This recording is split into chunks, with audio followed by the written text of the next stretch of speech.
নমস্কাৰ সকলোলৈকে মোৰ চেনেল আসাম জব এক্সাম জিকেলৈ স্বাগতম জনালোঁ।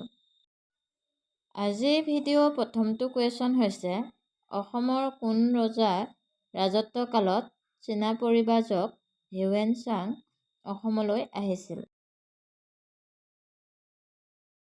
ইয়াৰ উত্তৰ হৈছে কুমাৰ ভাস্কৰ বৰ্মনৰ দিনত। কুৱেশ্যন নম্বৰ 2, আহোমসকলৰ শেষ ৰজাজনৰ নাম কি আছিল?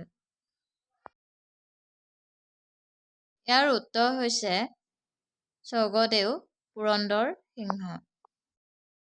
কুৱেশ্যন নম্বৰ 3, কামাখ্যা মন্দিৰটোৰ প্ৰথমতে কোনে নিৰ্মাণ কৰে? ইয়াৰ উত্তৰ হৈছে কোচ ৰজা বিশ্বসিংহই। কুৱেশ্যন নম্বৰ 4, কোচ ৰাজ্যৰ প্ৰতিষ্ঠাতা কোন? ইয়াৰ উত্তৰ হৈছে ৰজা বিশ্বসিংহ। কুৱেশ্যন নম্বৰ 5, কোচ ৰজা নৰনাৰায়ণৰ আচল নাম কি? ইয়াৰ উত্তৰ হৈছে মল্লদেৱ। কুৱেশ্যন নম্বৰ 6, ৰজা হৰ্ষবৰ্ধনৰ সমসাময়িক ৰজা কামৰূপত কোন আছিল? ইয়াৰ উত্তৰ হৈছে ভাস্কৰ বৰ্মন। কুৱেশ্যন নম্বৰ 7, কামাখ্যা মন্দিৰলৈ উঠি যোৱা খটখটি প্ৰথমতে কোনে নিৰ্মাণ কৰিছিল? ইয়াৰ উত্তৰ হৈছে নৰকাসুৰ। কুৱেশ্যন নম্বৰ 8, কুৰুক্ষেত্ৰৰ যুদ্ধত কৌৰৱৰ ফলীয়া হৈ যুদ্ধ কৰা প্ৰাগজ্যোতিষপুৰৰ ৰজাজন কোন আছিল? ইয়াৰ উত্তৰ হৈছে ভগদত্ত।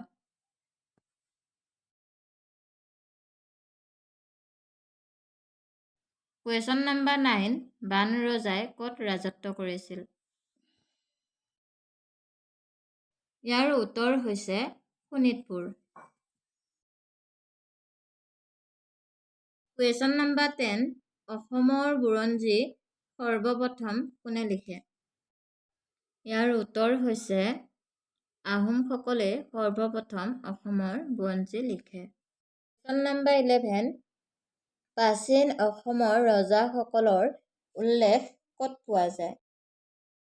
ইয়াৰ উত্তৰ হৈছে মহাভাৰত, পুৰাণ, তন্ত্ৰ আদিত। কুৱেশ্যন নম্বৰ 12, নৰকাসুৰৰ ৰাজধানী ক'ত আছিল? ইয়াৰ উত্তৰ হৈছে প্ৰাগজ্যোতিষপুৰত, বৰ্তমান গুৱাহাটী। কুৱেশ্যন নম্বৰ 13, কোচ ৰজাসকলৰ ৰাজধানী ক'ত আছিল? ইয়াৰ উত্তৰ হৈছে কোচবিহাৰত। কুৱেশ্যন নম্বৰ 14, কোচ বংশৰ সুবিখ্যাত আৰু প্ৰতাপী ৰজাজনৰ নাম কি আছিল? ইয়াৰ উত্তৰ হৈছে নৰনাৰায়ণ। এখেতৰ পূৰ্ব নাম হৈছে মল্লদেৱ। কুৱেশ্যন নম্বৰ 15, কোন আহোম ৰজাক ভগনীয়া ৰজা বুলি কোৱা হৈছিল? ইয়াৰ উত্তৰ হৈছে জয়ধ্বজ সিংহই। আজিৰ ভিডিঅ'ত ইমানেই।